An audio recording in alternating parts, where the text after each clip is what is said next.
Se oggi siamo in queste condizioni, lo dobbiamo a una maggioranza che ha trascinato un'agonia e soprattutto ha procrastinato questa agonia facendoci assistere a un teatrino che avremmo voluto, e ve lo dico non perché faccio parte di altra parte politica, perché tutti noi cittadini mi hanno detto ma se non c'è, non c'è, punto, è inutile che andiamo avanti. Così Luca Zaia commenta la crisi di governo e l'incarico accettato con riserva da Mario Draghi, figura istituzionale, dice, di alto livello e riconosciuta in tutto il mondo, ma che si trova di fronte due ostacoli. Io penso che sia fondamentale dire che ci sono due fasi: la fiducia,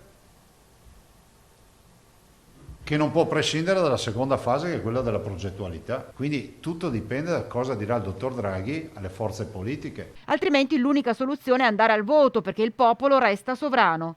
E se la politica ha tenuto banco, Zaia ha ricordato che dobbiamo fare i conti con una pandemia che non ha precedenti. Il 1° gennaio la curva inizia a crollare, ma è inverosimile che l'impatto sulle terapie intensive che crollano il 1° gennaio sia data da una restrizione che è avvenuta 6 giorni prima.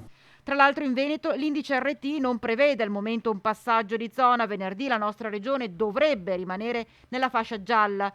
Un'altra buona notizia invece arriva sui test fai da te. Completata, e ho visto le carte da Rigoli proprio domenica mattina del tema della validazione del tampone fai da te, adesso le carte verranno finalmente mandate a Roma. Per arrivare a questo risultato è stato effettuato uno studio multicentrico che ha visto il coinvolgimento di Trento, Bolzano, del Friuli Venezia Giulia ed Emilia Romagna per testare in più centri questo fai da te.